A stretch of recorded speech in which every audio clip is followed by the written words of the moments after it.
Hey Jai Sri Ram Sat Sri Akal Adab, welcome back to our channel Harish Dubai Vlogs. First video start చేసే ముందైతే నా channel కనుక ఎవరైనా కొత్త వచ్చినట్టయితే నా ప్రీవియస్ వీడియోస్ చూడండి.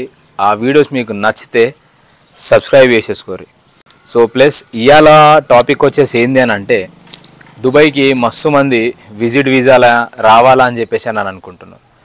ముందటికి ఇప్పటికి ఏంటంటే విజిట్ వీసా ప్రాసెస్ మొత్తం చేంజ్ అయిపోయింది.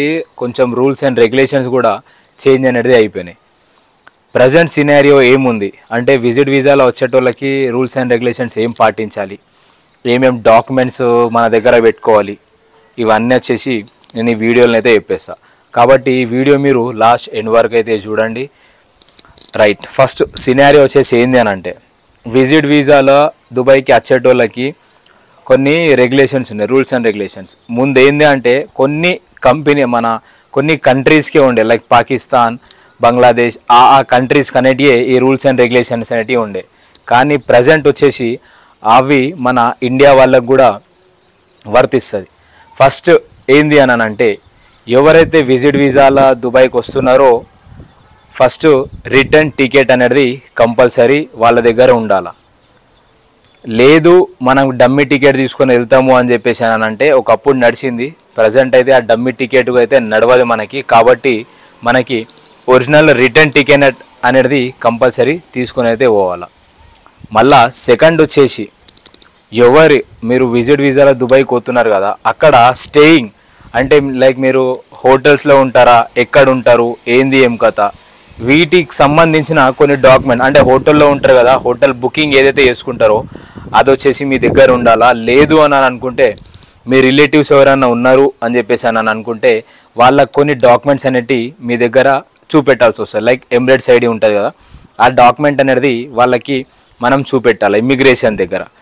నెక్స్ట్ మళ్ళీ ఒకటి వచ్చేసి మీరు విజిట్ వీసాలో పోతున్నారు కాబట్టి మీ దగ్గర కొంచెం లిమిటెడ్ అమౌంట్ అంటే అక్కడ మనకు సర్వైవ్ కావడానికి కొంచెం అమౌంట్ అనేది కంపల్సరీ ఉండాలి. లైక్ ఒక మంత్ కోసం పోతున్నారు అని అంటే ఒక 3000 దిరమ్స్ అంటే దుబాయ్ 3000 దిరమ్స్ అనేటి మీ దగ్గర ఉంచుకోవాలి. 1 మంత్ కాకుండా 2 మంత్స్ అట్లా అనుకుంటే మినిమం ఒక 5000 దిరమ్స్ అనేది మీ అకౌంట్ బ్యాలెన్స్ అనేది చూపెట్టాలి వాళ్ళకి. అంటే 5000 దిరమ్స్ అంటే ఒక 1,00,000 రూపాయలు అనేది వాళ్ళకి చూపెట్టాలి. ఈ రూల్స్ అండ్ రెగ్యులేషన్ పాటించిన వాళ్ళకే మనకి ఇక్కడ ఇండియా నుంచి ఇమిగ్రేషన్ అయిన తర్వాత మీకు ఇండియన్ ఎయిర్లైన్స్ అనేది మనకి దుబాయ్కి అనేది పంపిస్తారు. ఇక్కడ మనం ఆ రూల్స్ అండ్ రెగ్యులేషన్స్ పాటించకుండా ఇక్కడ నుంచి వెళ్దాము అని చెప్పేసి అని అనుకుంటే మళ్ళీ మీకు ఇక్కడ ఎయిర్పోర్ట్లో ఏదైతే ఎయిర్పోర్ట్లో మీరు వెళ్తున్నారో ఆ ఎయిర్పోర్ట్ నుంచి మళ్ళీ మీకు రిటర్న్ అనేది ఇంటికి అనేది పంపించేస్తారు. అయితే అందు గురించి అని చెప్పేసి ఇవన్నీ కథాకారకాణాలు కావద్దు అని చెప్పేసి అని మనం అనుకుంటే ఈ రూల్స్ అండ్ రెగ్యులేషన్స్ అనేది మీరు కంపల్సరీగా పాటించాలి. ఎట్లా అనిపించింది వీడియో? మంచి అనిపించిందా? సో విజిట్ వీసాలో పోవాలని చెప్పేసి అనుకున్న వాళ్ళకి రూల్స్ అండ్ రెగ్యులేషన్స్ ఇవి ప్లస్ ఇవన్నీ ఏమేమైతే చెప్పినో ఇవన్నీ మనం కంపల్సరీ అయితే పాటించాలా. పాటించకుండా ఇక్కడ నుంచి పంపించేసిరు కదా ఏం కాదు అని చెప్పేసి అని అనుకుంటే దుబాయ్ అయిన తర్వాత అక్కడ నుంచి మళ్ళీ ఎలా కొడతారు మనల్ని, మళ్ళీ రిటర్న్ మనం ఇండియాని అయితే రావాల్సి వస్తుంది. అట్లా కథాకారకని ఇవన్నీ కావద్దు అని అనుకుంటే ఇవన్నీ పాటించేసేది. ఎట్లా అనిపించింది వీడియో? సో వీడియో నచ్చిందని అనిపిస్తే లైక్, షేర్ అండ్ సబ్స్క్రైబ్ అయితే చేసేసుకోండి. మరి ఇన్ఫర్మేషన్ వీడియోస్ కావాలి అని అనుకుంటే బెల్ ఐకాన్ ఉందా, బెల్ ఐకాన్ ఏదైతుందో ప్రెస్ అయితే చేసేసుకోరి. సో ఇదే ఇలాంటి ఇన్ఫర్మేషన్ వీడియోనైతే ఇది. So thank you for watching. మళ్ళీ వస్తా. జై శ్రీరామ్.